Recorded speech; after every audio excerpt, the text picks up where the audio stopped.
शेतकरी मित्रांनो नमस्कार। ॲग्रो अपडेट आपल्या शेतीविषयक माहिती देणाऱ्या यूट्यूब चॅनलमध्ये सर्वांचे मनापासून स्वागत आहे। शेतकरी मित्रांनो, आजच्या व्हिडिओच्या माध्यमातून आपण तुरी पिकाला खताचा दुसरा डोस कधी द्यावा, किती प्रमाणात द्यावा आणि कोणता द्यावा याबद्दलची सविस्तर माहिती बघणार आहोत। आपण जर तूर उत्पादक शेतकरी असाल तर व्हिडिओला शेवटपर्यंत नक्की बघा।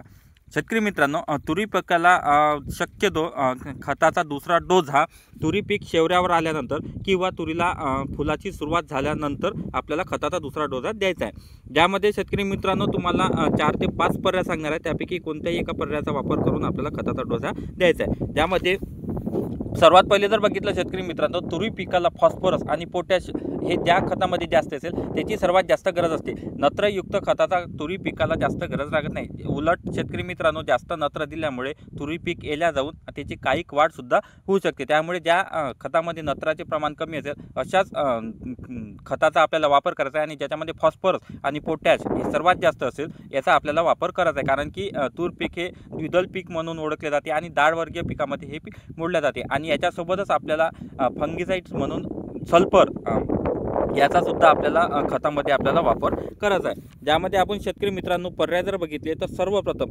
10-26-26 याचा एकरी 1 बॅग याप्रमाणे वापर करायचा आहे। आणि याच्यासोबतच आपल्याला सल्फर जे की कोरोमंडल कंपनीचे दाणेदार स्वरूपात येते, याचा एकरी 10 किलो याप्रमाणे आपल्याला वापर करायचा आहे। जर शेतकरी मित्रांनो आपल्याला 10-26-26 उपलब्ध झाली नाही तर याच्यासोबत आपल्याला 12-32-16 या सुद्धा खताचा एकरी 1 बॅग प्रमाणे आपल्याला वापर करायचा आहे। हे सुद्धा उपलब्ध झाले नाही तर 14-35-14 याचा एकरी 1 बॅग प्रमाणे आपल्याला वापर करायचा आहे। किंवा शेतकरी मित्रांनो हे सुद्धा उपलब्ध झाले नाही तर 20-20-0-13 यासोबत 25 किलो MEP म्हणजेच म्युरेट ऑफ पोटॅश याप्रमाणे वापर करून आपल्याला खत द्यायचं आहे। म्हणजे एकरी 1 बॅग 20-20-0-13 घ्यायचा आहे आणि त्यासोबत म्युरेट ऑफ पोटॅश एकरी 25 किलो याप्रमाणे आपल्याला घ्यायचं आहे।